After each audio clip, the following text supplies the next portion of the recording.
नमस्कार, मैं हूँ आपके साथ कंचन मिश्रा। अपडेट मीडिया 24x7 में आप सभी का स्वागत है। अपडेट मीडिया 24x7 के समस्त परिवार की ओर से आप सभी को गणतंत्र दिवस की बहुत बहुत शुभकामनाएं।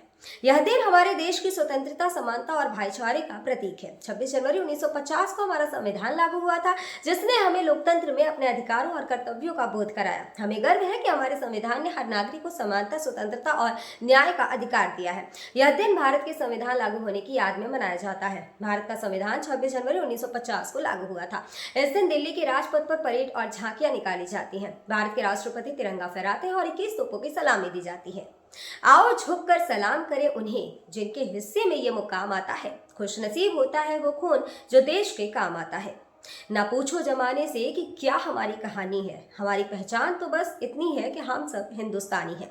ना जियो धर्म के नाम पर, ना मरो धर्म के नाम पर, इंसानियत ही है धर्म वतन का, बस जियो वतन के नाम पर। एक बार फिर से आप सभी को अपडेट मीडिया 24x7 के समस्त परिवार की ओर से गणतंत्र दिवस की बहुत। भारत का गणतंत्र दिवस 26 जनवरी को क्यों मनाया जाता है? जैसा कि आप जानते हैं कि गणतंत्र दिवस हमारा राष्ट्रीय पर्व है जो 26 जनवरी को मनाया जाता है। हर साल गणतंत्र दिवस के दिन भव्य परेड का योजना बनाया जाता है जो इंडिया गेट से राष्ट्रपति भवन तक होता है। इस परेड के दौरान थल सेना, वायुसेना और नौसेना के जवान शामिल होते हैं। इस परेड के दौरान तीन सेनाओं के प्रमुख राष्ट्रपति को सलामी देते हैं। यही नहीं, इस दिन तीन सेनाएं आधुनिक हथियारों का प्रदर्शन भी करती हैं जो राष्ट्रीय शक्ति का प्रतीक है। लेकिन आप जानते हैं कि गणतंत्र दिवस 26 जनवरी को ही क्यों मनाया जाता है? दरअसल 1950 ईस्वी में मुझे भारत सरकार अधिनियम को हटाकर भारत का संविधान लागू किया गया था। संविधान को लागू करने के लिए 26 जनवरी का दिन इसलिए चुना गया क्योंकि साल 1929 में दिसंबर में लाहौर में भारतीय राष्ट्रीय कांग्रेस का अधिवेशन पंडित जवाहरलाल नेहरू की अध्यक्षता में हुआ था। इस अधिवेशन में प्रस्ताव पारित कर इस बात की घोषणा की गई कि यदि अंग्रेज सरकार द्वारा 26 जनवरी 1930 तक भारत को स्वतंत्र देश का दर्जा नहीं दिया गया तो भारत को पूर्ण रूप से स्वतंत्र देश घोषित कर दिया जाएगा। जब अंग्रेज सरकार ने कुछ नहीं किया तब कांग्रेस ने 26 जनवरी 1930 को भारत को पूर्ण स्वराज घोषित कर दिया। 26 जनवरी 1950 के दिन सुबह 10:18 पर भारत एक गणतंत्र बना। इसके 6 मिनट बाद 10:24 पे राजेंद्र प्रसाद ने भारत के पहले राष्ट्रपति के रूप में शपथ ली। इस दिन पहली बार बतौर राष्ट्रपति डॉक्टर राजेंद्र प्रसाद बग्घी पर बैठकर राष्ट्रपति भवन से निकले थे। इस दिन पहली बार भारतीय सैन्य बल की सलामी ली। पहली बार उन्हें गॉर्ड ऑफ स्वामित्व दिया गया था। गणतंत्र दिवस के दिन भारत में राष्ट्रीय अवकाश भी घोषित किया जाता है। यह हमारे देश के लिए बेहद ही खास पर्व है। साथ ही यह हमारे लिए बेहद ही गर्व का विषय है कि हमारे राष्ट्र को एक गणराज्य के रूप में स्थापित हुए 76 वर्ष पूरे हो चुके हैं।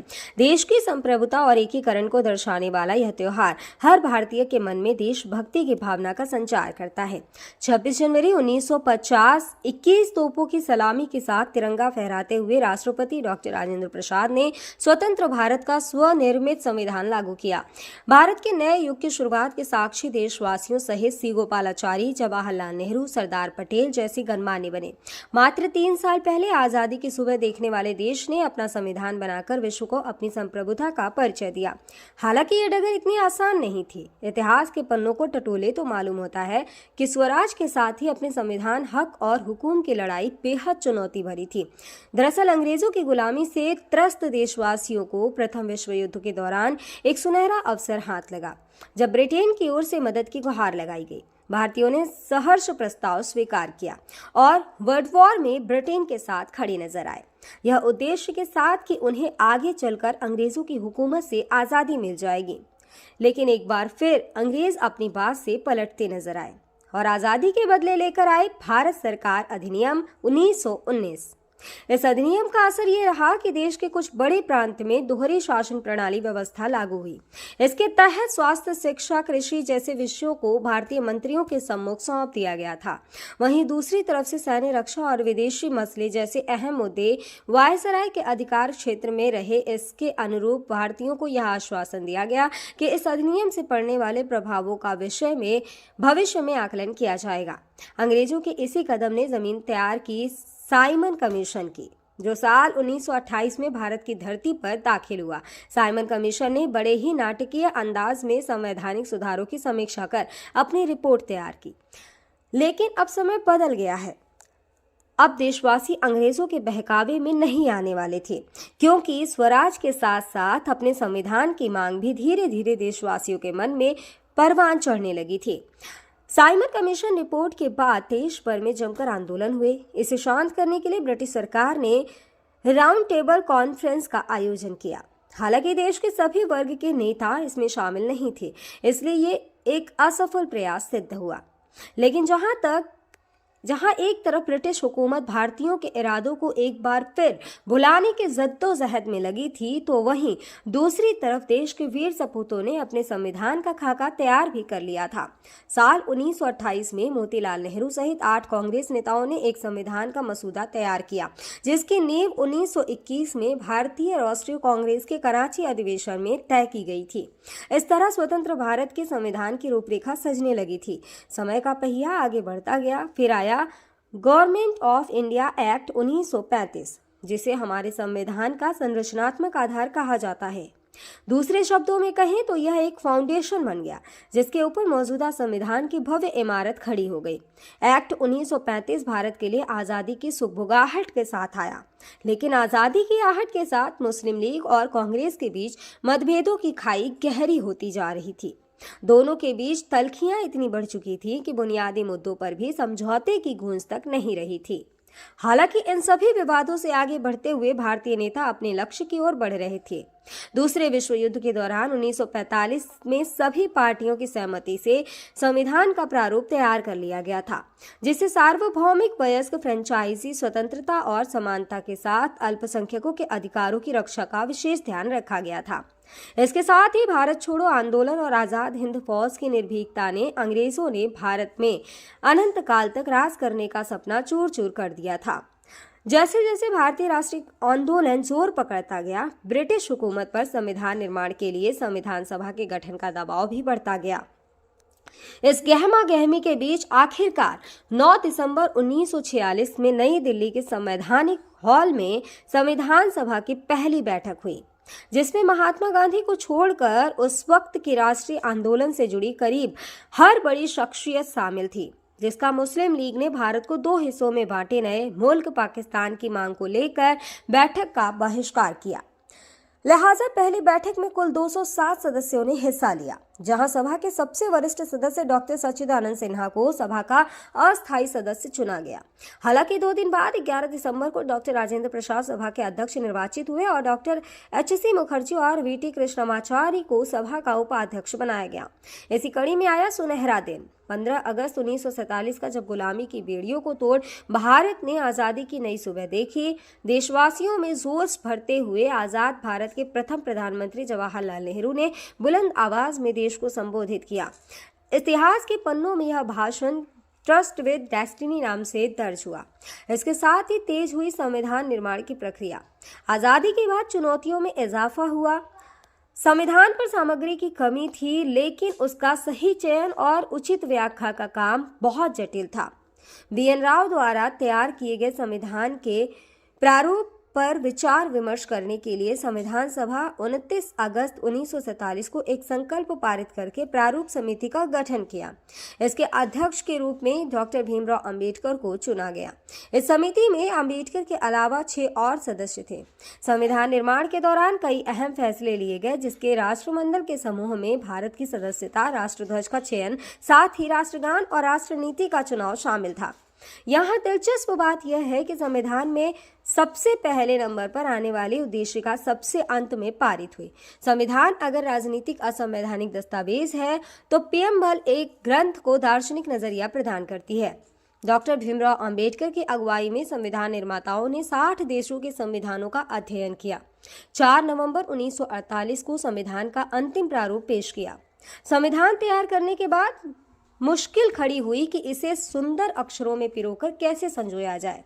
इस उधेड़-बुन के बीच प्रेम बिहारी नारायण रायजादा का नाम सामने आया, जो कि अपने दौर के सबसे विख्यात कैलीग्राफर थे।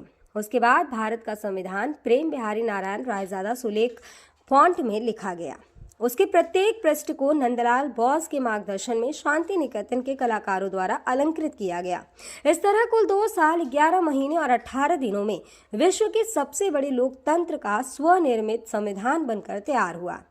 आधिकारिक तौर पर 26 नवंबर 1949 को संविधान को पारित किया गया, जिस पर संविधान समिति के 15 महिलाओं सहित 284 सदस्यों ने हस्ताक्षर किए। वहीं संविधान लागू करने के लिए 26 नवंबर को चुना गया, क्योंकि 26 जनवरी 1930 को भारतीय कांग्रेस के लाहौर अधिवेशन में पूर्ण स्वराज का प्रस्ताव रखा गया था। इतिहास में इसे प्रथम स्वतंत्रता दिवस के रूप में भी जाना जाता है। यही कारण है संविधान लागू करने के लिए भारत के प्रथम स्वतंत्रता दिवस यानी 26 जनवरी को चुना गया। 26 जनवरी 1950 दिल्ली की सर्दी को देशभक्ति मात दे रही थी, जब राजगोपालाचारी ने अपने शब्दों में भारत को संप्रभु लोकतांत्रिक गणतंत्र घोषित किया। इसके बाद डॉक्टर राजेंद्र प्रसाद को भारत के पहले राष्ट्रपति की शपथ दिलाई गई। उसके बाद सार्वजनिक समारोह की शुरुआत हुई, जिसमें राष्ट्रपति डॉक्टर राजेंद्र प्रसाद और मुख्य अतिथि इंडोनेशिया के अध्यक्ष सुकर्नो हुए और मुख्य अतिथि इंडोनेशिया के अध्यक्ष सुकर्नो भी शामिल हुए। इसी तरह दिनांक 26 जनवरी 1950 इतिहास के पन्नों में स्वर्णिम अक्षरों में दर्ज हो गया। ग्राम जंगल मटेरा, ब्लॉक रमिया बेहड़, जनपद लखीमपुर खीरी, प्रधान प्रेम मुरारी और प्रतिनिधि बच्चू लाल की ओर से समस्त गांव वासियों, नगर वासियों और देशवासियों को गणतंत्र दिवस की बहुत बहुत शुभकामनाएं। और साथ ही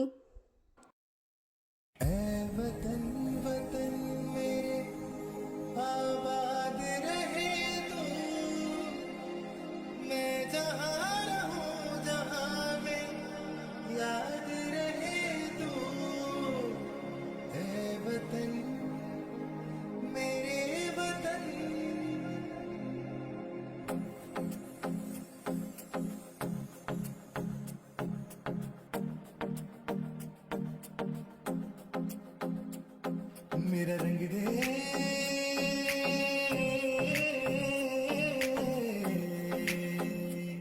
मेरा रंग दे बसंती चोला, माए रंग दे, मेरा रंग दे बसंती चोला, माए रंग दे, मेरा रंग दे बसंती चोला, रंग दे। भारत में एक और बीमारी ने दस्तक दे दी है। ये बीमारी है HMPV। चीन के बाद अब भारत में भी HMPV ने दस्तक दे दी है। भारत में HMPV के 2 केसेस मिले हैं, जिसके बाद लोगों के मन में डर और सवाल पैदा हो गए हैं।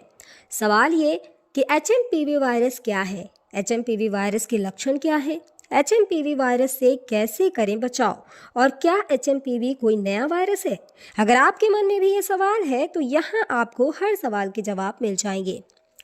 चीन में ह्यूमन मेटान्यूमो वायरस की वजह से वायरल बुखार श्वसन संक्रमण के बड़े मामले सामने आ रहे हैं। कर्नाटक में 2 मामले सामने आए हैं, जिनमें बेंगलुरु में भी 8 महीने की बच्ची में इस वायरस के संक्रमण का मामला सामने आया है। अब सवाल ये है कि आखिर HMPV क्या है? HMPV यानी ह्यूमन मेटान्यूमो वायरस एक श्वसन वायरस है जो फ्लू जैसे लक्षण पैदा करता है। अब निचले और ऊपरी श्वसन संक्रमण जैसे सर्दी का कारण बनता है। यह एक मौसमी बीमारी है जो आमतौर पर सर्दियों और शुरुआती वसंत में होती है, जो RSV यानी रेस्पिरेटरी सिंसिटियल वायरस और फ्लू के समान होते हैं। इससे बचाव के लिए HMPV आमतौर पर बच्चों में ही डिटेक्ट होता है। सभी फ्लू सैंपल में से 0.7% में HMPV होते हैं। इसके लक्षण है कि HMPV वायरस को ह्यूमन मेटान्यूमो वायरस या ह्यूमो वायरस कहते हैं, जिसके लक्षण काफ़ी हद तक सामान्य सर्दी जुकाम के समान होते हैं। सामान्य मामलों में यह खांसी या गले में घरघराहट, नाक बहने या गले में खराश का कारण बनता है। छोटे बच्चों या बुजुर्गों में HMPV का संक्रमण गंभीर हो सकता है। कमज़ोर ह्यूमन सिस्टम वाले लोगों में भी ये वायरस गंभीर बीमारी का कारण बन सकता है। कहा जा रहा है कि इस वायरस से संक्रमित मरीजों में सांस लेने में दिक्कत और फ्लू जैसे लक्षण दिखाई दे रहे हैं। इसके इलाज के लिए ज़रूरी है कि इसमें सबसे ज़रूरी होता है कि अगर आपको HMPV के होने का संदेह होता है या इस तरह के कोई लक्षण आपको नज़र आते हैं तो बिना डॉक्टर के सलाह के कोई भी एंटीवायरल दवाओं का इस्तेमाल ना करें। सांस की बीमारी से जुड़े एक्सपर्ट ने लोगों को मानव मेटान्यूमो वायरस से लड़ने के लिए एंटीवायरल दवाओं का आंख बंद कर उपयोग न करने की सलाह दी है। ऐसे में सावधानी बरतें और बिना डॉक्टर के सलाह के कोई भी दवा न लें। फिलहाल इसका कोई टीका अब तक नहीं है। इसके लक्षण जैसा हम पहले ही बता चुके हैं कि सर्दी जुकाम होते हैं। 2023 में England, Britain, Finland, Australia, Canada, America और चीन में एचएमपीवी का पता चला था।